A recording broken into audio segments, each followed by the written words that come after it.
मला जर तुला काही गोष्टी सांगायच्या नसतील तर तू मला भरीला पाडू शकत नाहीस। मलाही आवडत नाहीये छोटी आई।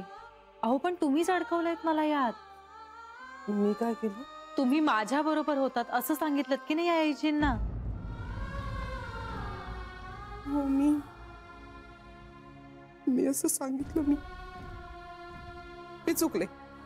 पण माझं नाव का घेतलत मग तुम्ही? पण त्या क्षणी मला तुझ्याशिवाय दुसरं कोणी नाही आठवलं।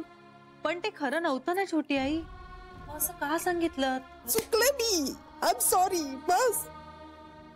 हो सॉरी बोलून प्रश्न सुटत नाही छोटी आई। मग आता मी काय करू? माझ्याशी बोला छोटी आई। इतर वेळी तुमची इच्छा नसताना मी तुम्हाला बोलायला लावलं नसतं। मला आवडत नाहीये तुम्हाला असा त्रास द्यायला, पण आई आजींसमोर माझं नाव घेऊन तुम्ही मला ह्यात अडकवलंयत। छोटी आई तुम्ही सुटलात पण मला तोफेच्या तोंडी दिलेत। मी काय उत्तर देऊ आई आजींना? सांगा ना। मी का घेऊ तुमची बाजू? ह्या सगळ्या प्रश्नांची उत्तरं त्यांना देताना मला कारण माहिती असायला हवीत ना। मी काय सांगू त्यांना की का छोटी आई माझ्या बरोबर नव्हत्या? कारण त्यात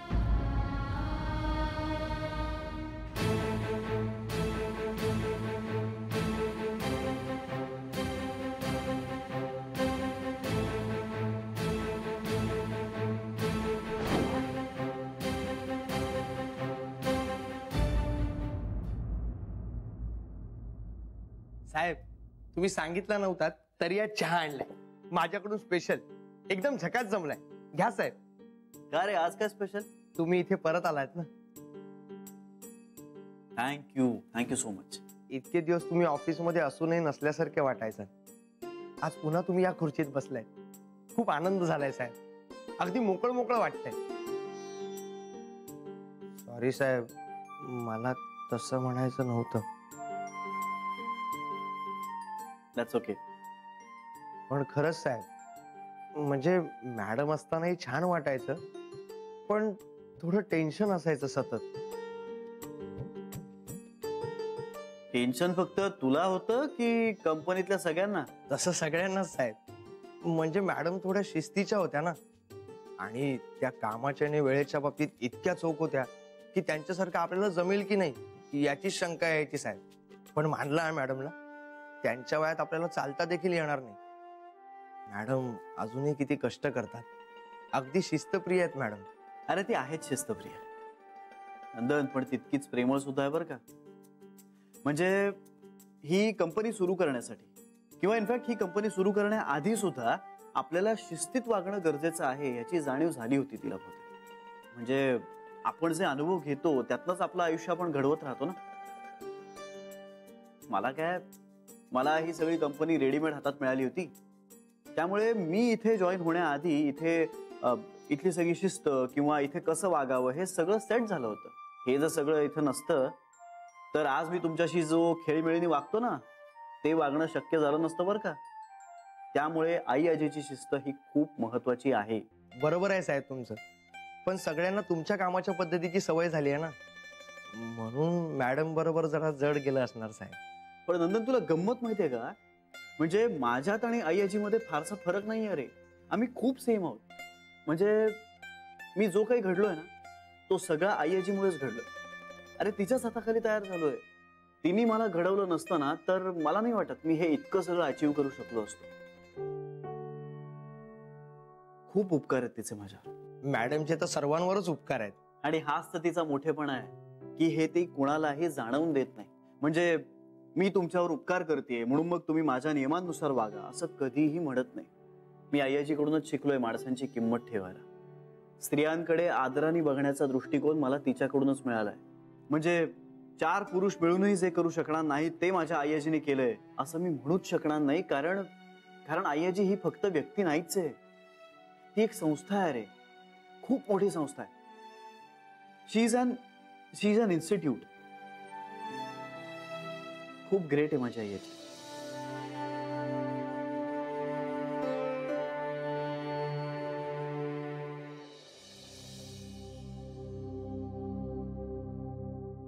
मला वाटतं मी निघते आता।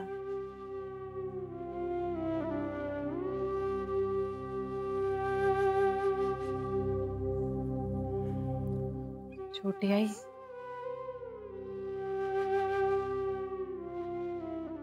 माझं लग्न होऊन मी या घरात आले ना, तेव्हा सगळ्यात आधी मोकळेपणाने तुमच्याशी बोलले होते मी. तुमच्यावर विश्वास टाकला होता. सासू असूनही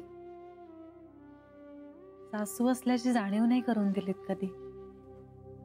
आणि मग मी मैत्रीण समजायला लागले तुम्हाला. त्या समजुतीमुळे हे असे खूप सारे प्रश्न विचारले मी. सॉरी, खरंच सॉरी. समोरच्याला अडचणीत टाकणारे प्रश्न विचारता आले म्हणजे घट्ट मैत्री असते, असं नसतं. हे कळलंय मला. तुम्हाला त्या प्रश्नांची उत्तरं द्यायची नाहीयेत हे समजून घेऊन ते प्रश्न न विचारणं म्हणजेही मैत्री असते ना.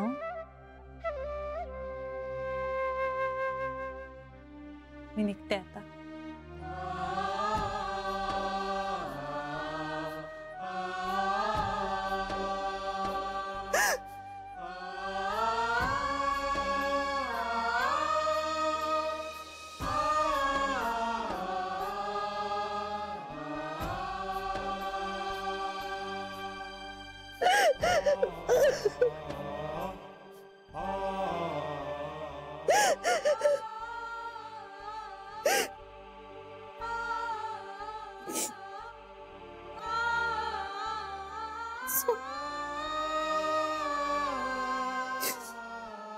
खरंच सॉरी.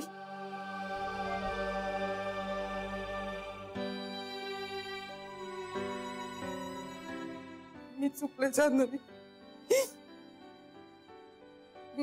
मी तुझ्या बाबतीत खरंच चुकले. मी तुझं नाव घ्यायला नको होतं. अगं पण खोट बोलायचं म्हणून नाही ग.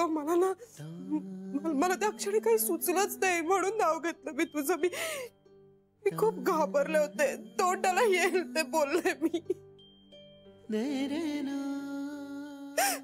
आता घाबरत नाही आहात ना?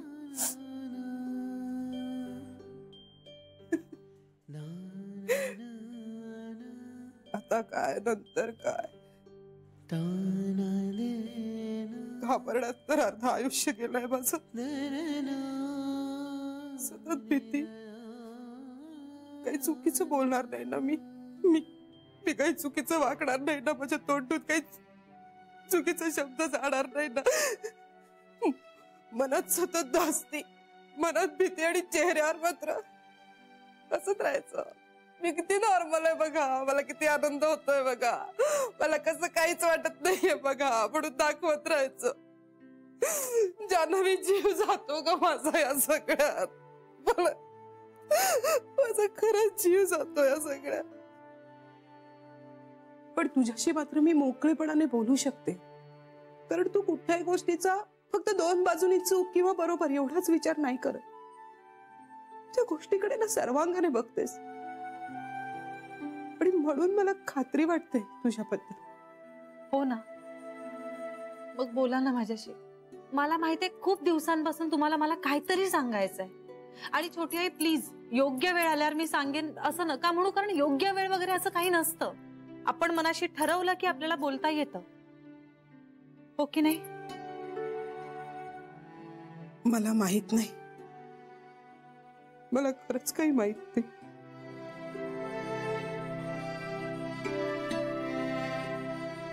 जान्हवी, खरंच मला माहित नाही.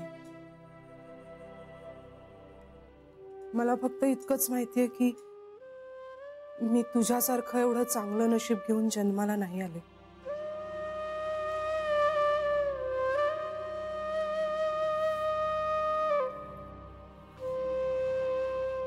माझे बाबा लहानपणीच गेले. आईने मग कसं बसं लहानाचं मोठं केलं मला. जान्हवी, तुला काय वाटतं? आपल्या आईंना मी का आवडले असेल? मला चांगला स्वयंपाक करता येतो म्हणून तर तेवढंच येतं. पण मला आईला खूप वाटायचं की मी शिकावं, मी खूप मोठं व्हावं. पण आईला कधी सुखाचा संसार करताना मी पाहिलंच नाही.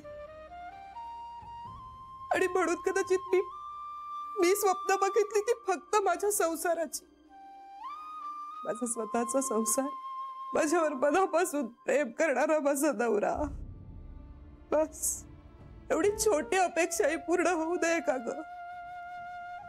एवढी काय मोठी चूक केली होती ग की एवढ्या छोट्या छोट्या गोष्टी मला मिळू दे. ना मी धड संसार केला, ना मला माझा नवरा मिळाला, ना खुशीत एक छोटस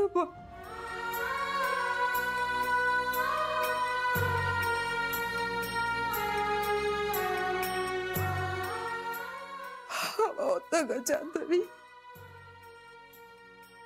एक छोट बाळ हवं होतं मला.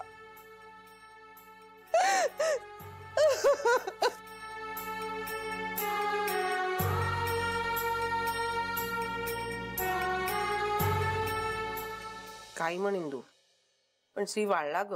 हो, खूपच वाळला.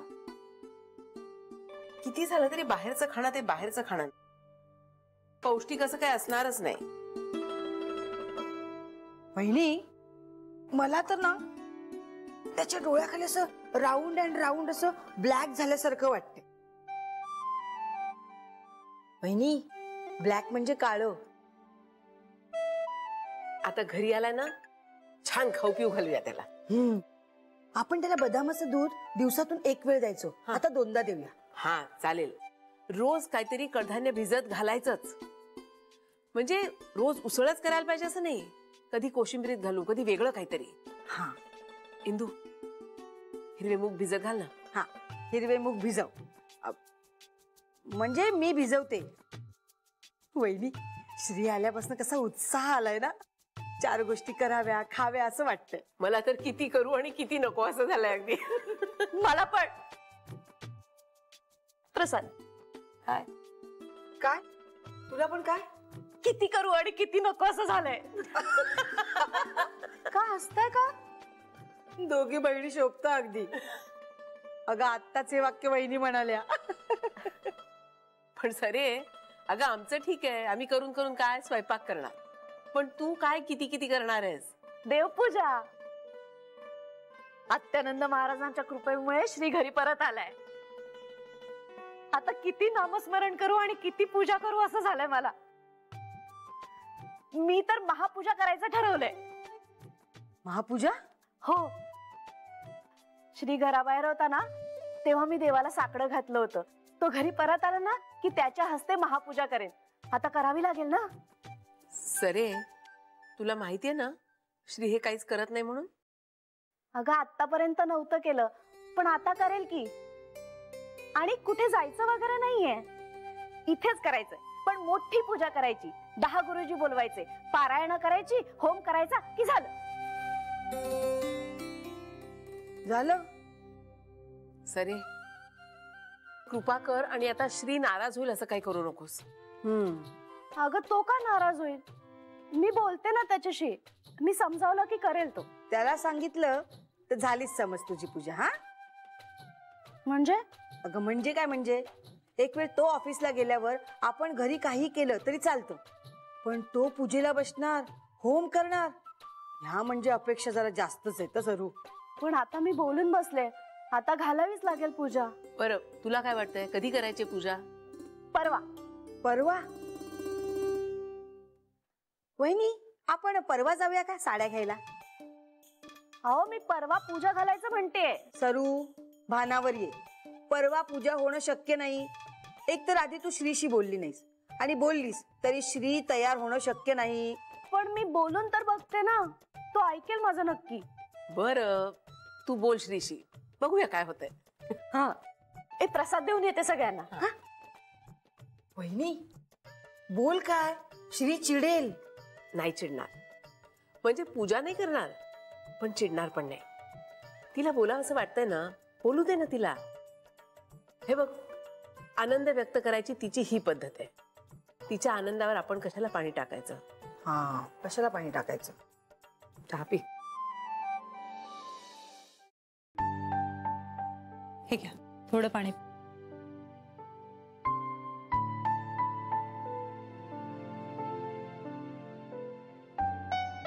बरं वाटतंय आता? आता खरंच खूप बरं वाटतंय. खूप वेळासारखं काहीतरी बडबडले का ग मी?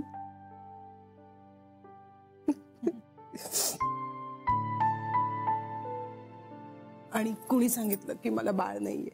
श्री आहे ना, श्री बाळच आहे माझं. आणि तुला माहितीये का, श्रीचे सगळ्यात जास्त लाड ना मी केले. तू फक्त हे कुणाला सांगू नकोस हा. म्हणजे तू सांगणार नाहीस कुणाला, खात्री आहे मला, पण कुणाजवळ काही बोलू नकोस. कशाबद्दल? हेच आम्ही बडबडत होते ना काहीतरी वेड्यासारखं. आई व्हायचं होतं, बाळ हवं होतं वगैरे. ते म्हणजे असं वाटणं काही चुकीचं नाहीये. कुठल्याही बाईला असं वाटू शकतं तसं मला वाटलं. फक्त माझ्या बाबतीत हे असं वाटणं फक्त वाटणं नाहीये ना, म्हणून. फक्त वाटणं नाहीये म्हणजे? मला नीट कळलं नाही छोटी आई. म्हणजे तू तू लक्ष नको ना देऊस माझ्याकडे. मी म्हटलं ना, मी अगं मगाचपासून ना मी काहीतरी वेड्यासारखं बडबडतेय. तू खरंच नको लक्ष देऊ. तू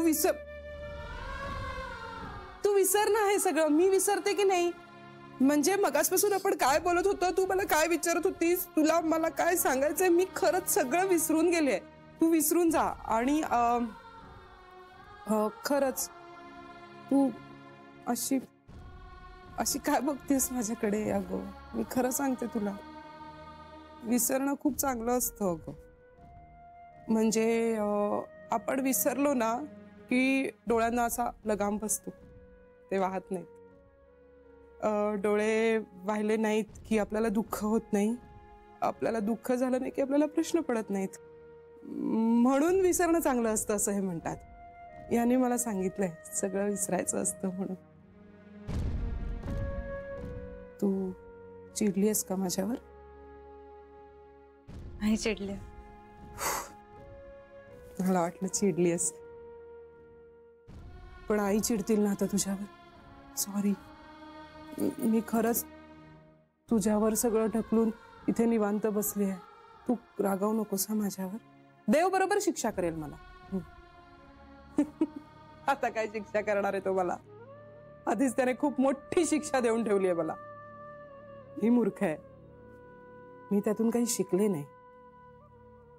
आय एम सॉरी. माझ्यामुळे तुमची ही अशी अवस्था झाली आहे. मला समजून घ्यायला हवं होतं तुम्हाला.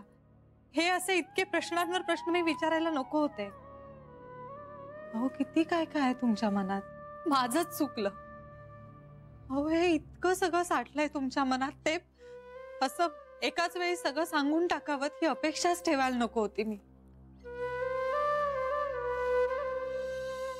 तुम्हाला जेव्हा कधी वाटेल तेव्हा माझ्याकडे येऊन मन मोकळं करा. हा छोटी आई, एक गोष्ट सांगते तुम्हाला आज. आता काही झालं तरी मी तुमच्या बरोबर आहे कायम.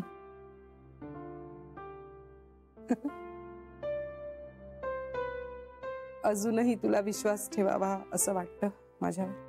100%. आणि विश्वासावर जग चालतं. माझा पूर्ण विश्वास आहे तुमच्यावर. जान्हवी, अडचणीच्या काळात माणसाला जसा देव आठवतो ना, तशी तू आठवतेस मला. छोटी आई, इतकं मोठं नका करू मला. आपण माणूस म्हणून एकमेकांना समजून घेऊया.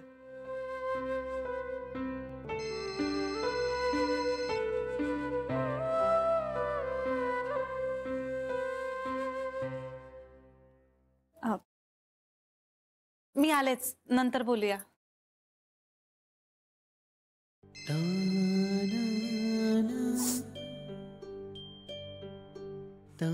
हॅलो. मी कशी आहे ह्याने खरंच तुम्हाला काही फरक पडतो? मग मी बरी आहे.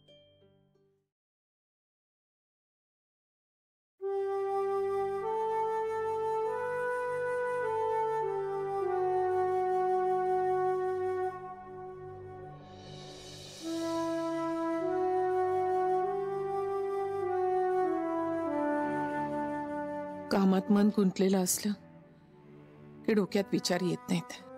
इतके दिवस ऑफिसमध्ये जात होते तेव्हा आपोआप या विचारांनी पिच्छा सोडला होता. आज एक दिवस घरी आहे तर भूतकाळ पुन्हा अलगदपणे मनात शिरलाय. आईला चिकटलेल्या पोरासारखा घट्ट चिकटून बसलाय. वय झालंय म्हणून मन जास्त हळवं होतंय का गेल्या काही दिवसातल्या घटनांमुळे जुन्या आठवणी डोकीवर काढतायत कोण जणे. माझी मुलं त्या वेळी चुकीची वागली. एक आई म्हणून मी त्यांना माफ करणं, त्यांच्या चुकांवर पांघरून घालणं मला सहज शक्य होतं. पण मी त्यांच्या बायकांवर अन्याय केला असता. स्त्री म्हणून त्यांना समजून घेण्यात कमी पडले असते. मी माझ्या मुलांना जाब विचारला, समज दिली, पुन्हा संधी दिली आणि जेव्हा सगळे उपाय थकले तेव्हाच घराचं दार लावून घेतलं. पण हे इतकं सगळं कोरडं, इतकं सहज तर नक्कीच झालं नाही. आता वाटतं कसं सहन केलं असेल तेव्हा हे सगळं. चुकीचं नाही वागले मी, फक्त सामान्य आईसारखी नाही वागले. म्हणूनच कदाचित आता आयुष्याच्या संध्याकाळी या उघड्या पडलेल्या जखमा भळभळून वाहतायत. म्हातारपणाचं निमित्त तर किती सांगणार. खरी गोष्ट ही आहे की मुलं सोडून गेल्याची खंत, ती पोकळी खूप खूप जाणवतीये.